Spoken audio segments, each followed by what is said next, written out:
All right, guys. Billy Miller Makes a Wish, Chapter 15. Mama picked up the telephone. Hello, she said. What? She laughed. You're kidding. Billy heard Mama's voice change. You're not kidding, she said. Oh, no, I'll call you back. Mama hung up the phone. She was blushing. She looked uncomfortable. She went to the front window. She glanced both ways. She shifted her weight from one foot to the other. Who was that? Asked Billy. Mama ignored Billy's question. Billy, she said. What was Sal delivering? Mail, Sal yelled from the couch. I put real mail in the mailboxes. Billy. Mom was looking at Billy with raised eyebrows. She was waiting for an answer. I'm not really sure. Mom waited for a better answer. I really don't know, but there was a box of letters or envelopes in the basement. I think Sal maybe could have sort of delivered those. I think that's what she did. His voice trailed off to a thread. He thought the box was kind of old and smelly. Mama went down to the basement and came back in a few minutes. Where's the buggy? She asked. I put it in the garage, Billy replied. Mom went to the garage, and when she returned, she said, no letters. She didn't seem to be talking to anyone in particular, so Billy didn't respond. Then Mama sat on the couch with Sal and spoke to her in a hushed tone. After that, she crossed the room to the stairs and sat on the bottom step. She started taking long, slow, even breaths. Billy knew that this was not a good sign. Can I do something? Asked Billy. Mama took a very long breath and let it out before she said, yes. You have to go back to every house you went to and get the envelopes. Hopefully most of them are still in the mailboxes. Shouldn't Sal do it? Asked Billy. This new development seemed unfair to him. Mama gave him a look and also gave him a paper bag and told him, hurry.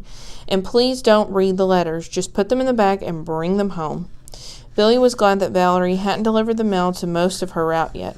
That meant Billy didn't have to sort through other envelopes. Another good thing, most of what Sal delivered was still in the mailboxes. Billy noticed that every piece of mail he collected was either from Mama or Papa or from Papa to Mama, and he recognized their handwriting. Miss Metcalf must have seen Billy as he approached her front door. She met him on her porch and handed him 3 envelopes. I figured someone would come back for these.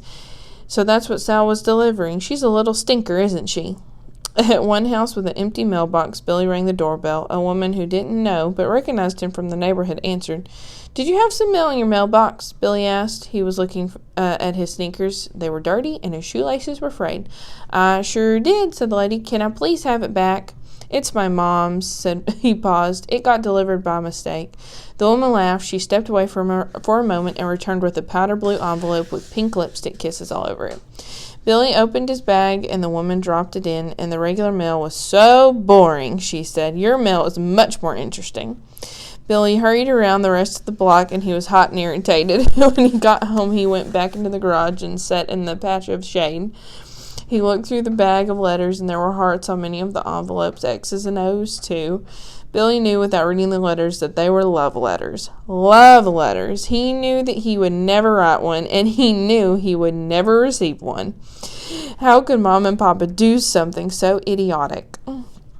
Billy couldn't wait to be done with the letters. He rushed inside. Mama was in the kitchen, standing by the sink. She turned toward Billy and then entered the room. Silently, Billy handed her a bag. Thank you, Billy, she said. She kissed her finger and then reached out and tapped his head with it. Thank you. You're welcome, he answered. There were a couple of houses that didn't have mail and no one answered the door, but I'm not sure Sal went to every house. That's fine. It'll work.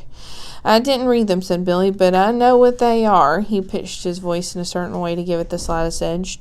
And now I think I just need to be alone to read my book. He was mortified to his very core. He hoped Commander Seahorse and the air conditioning would make him feel better. And that's chapter 15.